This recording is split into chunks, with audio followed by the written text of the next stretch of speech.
At first, Russell Finch thought the bobcat was after gull scraps.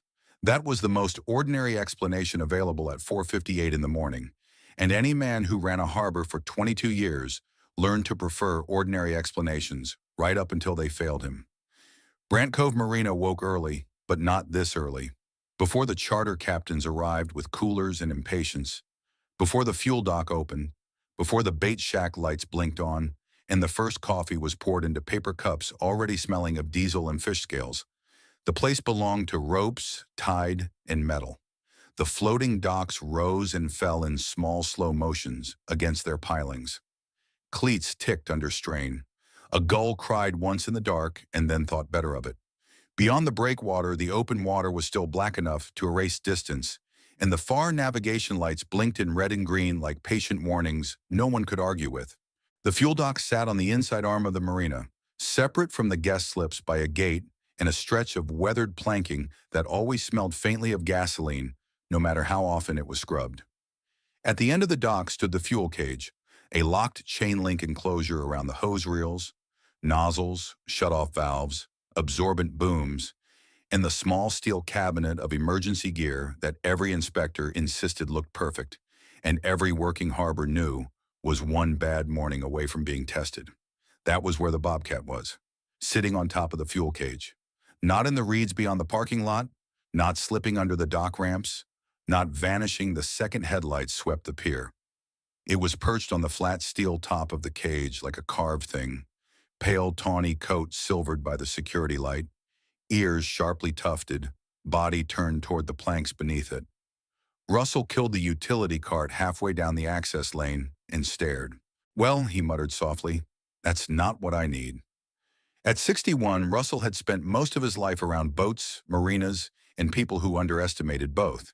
He was broad through the shoulders, permanently windburned, and carried that particular harbor master calm that was really just experience with disasters wearing a respectable jacket. He had seen fuel spills, storm surge damage, one small electrical fire in a bait freezer, and enough dockside stupidity to believe the sea itself might be more reasonable than the average man with a trailer. So when he saw a wildcat sitting on the fuel cage before dawn and not leaving, his mind skipped past wonder and went straight to problem. He stepped out of the cart with his keys and flashlight. The bobcat looked at him once, then down at the dock planks. That was the first wrong thing. The second was that it still didn't move when he came closer. Wildlife around the marina happened all the time. Raccoons in the trash cage, foxes along the outer seawall, herons stalking bait fish in the shallows. Once, memorably, a black bear in the fish cleaning station that turned 3 charter captains into very devout men for 2 full minutes. But those animals all understood one simple truth. People, lights, engines, and docks meant leave now. This bobcat did not leave. It stood, paced a tight semicircle on the cage roof, then stopped again above the same section of dock. Not random, Russell thought instantly. Nothing about this is random. The dock beneath the cage was old pressure-treated pine over a steel frame, patched twice in the last decade and due for replacement in 3 separate budget meetings nobody wanted to fund. The fuel lines ran through a conduit trench beneath the planks before rising into the pump assembly inside the cage. If something was wrong under there, it mattered in the exact way harbor problems always mattered, suddenly and expensively. He moved another step closer. The bobcat jumped lightly down from the cage roof to the dock edge, landing near the handrail post. It did not flee down the finger pier. It did not bolt into the parking lot. It simply gave him the cage and kept staring at the same seam between the planks. The wind shifted. Russell smelled it. Gas. Not the normal faint fuel dock residue he lived with every day. Stronger, fresher, a sharp oily burn rising from below the boards. He went very still. The bobcat looked at the planks again. Then it batted once at the dock board just above the line where the smell was strongest. A hollow thok answered from the wood. Russell's stomach tightened. He pulled out his radio immediately. "Marty, wake up and get to the fuel dock. Now." Marty Havel was the marina's senior dockhand and emergency second brain, a broad-shouldered former tug deckhand who lived in the little apartment above the chandlery and responded to trouble in boots no matter the hour. His voice came through thick with sleep and annoyance. "Why?" Because I've got a strong gas smell under the fuel cage. That woke him. He didn't ask for details after that. Russell backed away from the pump assembly instead of moving closer. Years in harbors had taught him two absolute rules. Never argue with fuel, and never trust your first guess about how much of it is where it shouldn't be. He keyed the radio again, this time to the emergency channel. No one comes on to the fuel dock. Lock the gate. Shut all shore power in the inner arm if you can do it from the panel. Possible leak under the cage.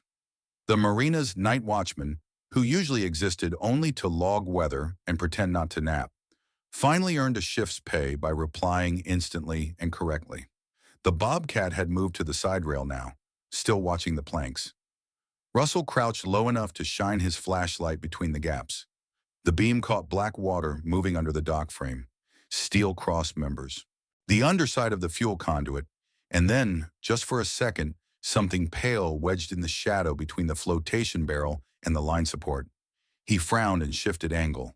A shape, not pipe, not debris, fabric. He stood up so fast one knee cracked audibly. Marty came running down the lane at that exact moment, jacket half zipped, harbor boots unlaced. "What's leaking?" Russell pointed at the boards. "Gas under the planks. Maybe more." Marty smelled it too, and his expression hardened. The bobcat did not move when Marty arrived either. It only looked once at the two men, then back at the same place beneath the dock. Russell pointed his light again through the plank gap. "There, see that?" Marty leaned low and went completely still. "Is that a jacket?" They both listened. At first only tide. Dock creak, their own breathing, the thin hiss of wind over rigging in the slips beyond. Then from under the dock came a cough, muffled, wet, human. Marty swore so hard Russell almost would have laughed in any other universe. "There's somebody under there." The sentence changed the whole marina in an instant. Russell was already dialing 911 while Marty sprinted back for the spill kit and dock ladder key, because this was now both a rescue and a fuel leak in exactly the sort of morning harbor masters imagined in the dark and resented when it arrived. The dispatcher got the short version first. Marina fuel dock, strong gasoline smell under planks, possible person under dock, immediate fire and EMS response needed. Then the details. Fuel cage. No visible flames. One possible victim. Water involvement. That brought urgency in all the right directions. By the time the first fire unit rolled into the lot with lights throwing blue and red across masts and hulls, Russell had already shut the emergency fuel line remotely and roped off the entire inner arm. Marty had the dock access ladder unlocked, but had not gone below because both of them knew better than to send a sleepy dockhand into a confined fuel space over black water on instinct alone. The bobcat remained.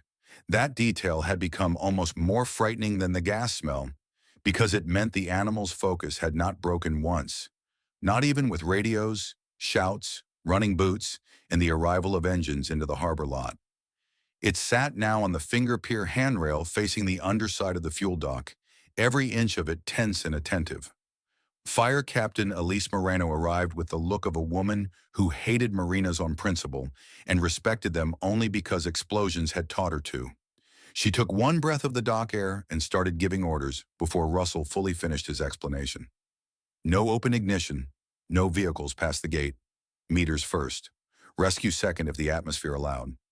The gas readings near the dock edge were bad enough to make everyone take 2 more steps back. Not catastrophic yet, but climbing in pockets, likely pooling under the boards and around the still water trapped in the slip corner beneath the cage. The victim, if there was one, was in one of the stupidest places a human body could be with that kind of fuel leak overhead. Rescue had to happen anyway. A hazmat tech and a water rescue firefighter went low to the edge with air meters and intrinsically safe lamps. Russell lay flat on the adjacent service finger, just long enough to point the exact gap where he and Marty had seen the jacket. When the lamp beam angled under the dock frame, it found a child, a little girl. She was clinging to the flotation bracket with both arms, wedged chest deep in the narrow water pocket between the dock barrel and the mudline fender. She wore a yellow raincoat darkened nearly brown with water and grime. One sleeve had torn. One cheek was streaked with dirt. She looked maybe 8, maybe younger, hard to tell through the angle and the terror. Alive, though barely by the look of her. The firefighter swore softly into his mask. "We've got a pediatric." That phrase hit Russell harder than the gas smell. He had expected teenager at worst, maybe drunk adult, maybe transient from the breakwall camps. A child under the fuel dock before dawn changed the shape of every thought in the harbor. The little girl coughed again when the lamp found her. Then she whispered something too faint to catch. The rescue became a choreography of bad constraints. Fuel vapors, narrow space, water, child, unstable access. The fire crew anchored a retrieval line from the dock frame and sent the smaller firefighter in through the side ladder angle. Half submerged, clipped and masked, moving inch by inch around the conduit. The little girl had not fallen cleanly into open water. She had apparently crawled or dropped under the dock from the service side and become trapped between the float barrel and the framing where the tide pinned her in place. The leaking fuel above had spread a thin sheen on the water surface around her, but the emergency shutoff had stopped the feed before it worsened. Russell stood with both fists locked around the dock rail and realized only when Marty touched his shoulder that he'd stopped breathing properly. "How old?" Marty muttered. Russell shook his head. "Too young." The child's story would come later in torn pieces. What mattered then was getting her out before cold, fumes, and panic did the rest. The firefighter reached her. She fought for exactly 1 second, the pure reflex of a terrified child who no longer trusted what grabbed at her in the dark, then collapsed into trembling stillness when he spoke her name. That turned every adult on the dock toward Russell. He hadn't known her, but someone did. And when dispatch ran the name, the firefighter repeated back, "Mia Hollis." The whole ugly picture began snapping into place. Missing child report, filed the previous evening. Family boat on temporary mooring in slip C-14. Girl last seen after an argument involving her mother and mother's boyfriend on the dock near sunset. The girl had run. The boyfriend had followed. She had hidden beneath the fuel dock because children chose cover, not logic. At some point, she had slipped deeper and become trapped. The boyfriend apparently assumed she had run off the property and left before police arrived to take the family disturbance report seriously enough. The firefighter got the harness under her. The line hauled. The child came up shivering, soaked, and barely coherent, but alive. When her head and shoulders cleared the dock edge, the entire fuel pier seemed to exhale as one organism. Paramedics wrapped her instantly. Oxygen, blankets, pulse, core temp. Questions in soft voices she answered only after several failed attempts. Russell saw the Bobcat then, still on the handrail, still watching the exact space where the girl had been. One of the firefighters noticed and simply said, to nobody in particular, "You've got to be kidding me." No one answered, because the animal's presence had become too intertwined with the truth to ignore and too impossible to explain. When Mia's mother arrived from the sheriff's cruiser, face collapsed by guilt and terror and relief all at once, the girl finally made a real sound, a ragged cry that seemed to empty the whole marina of remaining air. The paramedics let the mother come close enough to be seen, not touched yet, and the harbor suddenly looked what it really was: ropes, fuel, water, and one narrow margin that had not broken in the worst possible direction only by luck, timing, and something stranger. The ambulance doors closed. The Bobcat stood. It looked once at the underside of the dock, once at the departing ambulance, then turned, crossed the finger pier in 3 silent steps, leaped onto a mooring cleat the size of a bucket, and disappeared down the outer seawall toward the marsh grass beyond the bait shack as cleanly as if the harbor had only been a temporary inconvenience in its own morning. The rest of the day was all aftermath. Hazmat checks, dock inspection, fuel line repairs, sheriff's statements, an arrest before noon when the boyfriend was found at a gas station pretending he didn't know half the things everyone needed him to know. The marina office phone ringing every 12 minutes with some variation of, "Are you open?" The answer, for a long time, being no. By afternoon, everyone in town had some version of it. A bobcat on the fuel cage, gas under the planks, a child under the dock. The harbor master who looked because the cat wouldn't leave. The internet turned it sentimental by lunch and absurd by evening. The local paper managed to flatten it into a public safety bulletin with feelings. The harbor people told it best. The bobcat stayed by the dock. Then the harbor master smelled gas under the planks. That was enough. 3 mornings later, after the fuel line had been repaired, the spill booms cleared, and the sheriff had finally released the dock back to Russell's authority, he walked the pier before dawn with his coffee and flashlight and checked the boards himself. Everything looked right. Too right. Then, out near the outer finger, where the handrail met the service pier, a pale shape sat in the dark. A bobcat, or maybe the same bobcat. It looked once toward the fuel cage, then toward him, then vanished down the seawall as silently as tide drawing back from rock.